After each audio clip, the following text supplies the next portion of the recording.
watching was a little demonstration of Brazilian Jiu-Jitsu. It's a martial art, and I have here Lisa LZ. She has an RN in nursing, and she's been training in Brazilian Jiu-Jitsu for about the last 3 or 4 years, off and on. She has a blue belt, so she's going to educate us a little bit on Jiu-Jitsu, Brazilian Jiu-Jitsu. So how you doing, Lisa? Hi.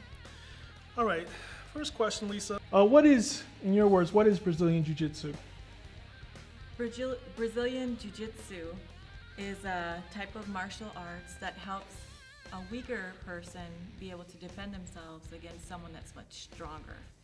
The originator of the Brazilian Jiu-Jitsu was Hilo Gracie, and he was training the Japanese style of Jiu-Jitsu, but was a bit frail and couldn't perform a lot of the techniques that was needed to be performed. So he adjusted the techniques to better for him to be able to perform better, and that's what we have now is the Brazilian Jiu-Jitsu. So who were your influences, to train in Jiu-Jitsu? I would have to say the biggest influence would be Royce Gracie when I saw him fight for the first time, and he beat this opponent that was so much bigger than him. But I would have to say that when I first met my husband, and he was involved in training with his son, and I got involved with it, and the rest is history. Great. So Lisa, does Jiu-Jitsu utilizes kicks and punches like karate or kung fu? With Jiu-Jitsu, it's mainly on the ground fighting or on the mat.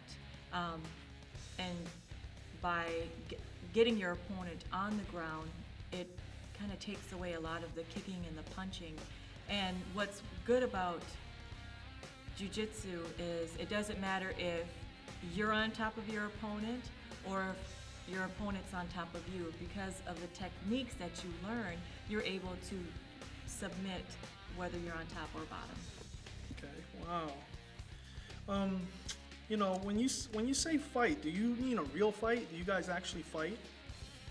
There's no punching or kicking, but it is a grapple. You are rolling, and the idea is to control your emotions and to look for an opportunity.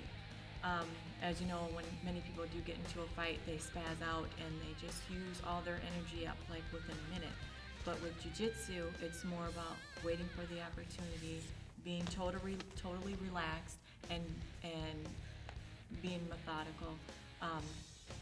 There's a saying in Jiu-Jitsu that when a door closes, a window will open.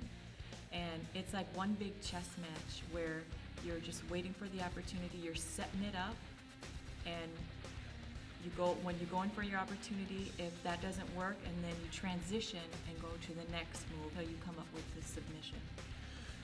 All right, Lisa, I'm going to do some Jiu-Jitsu. What are some of the most common submissions a person will utilize in Brazilian Jiu-Jitsu?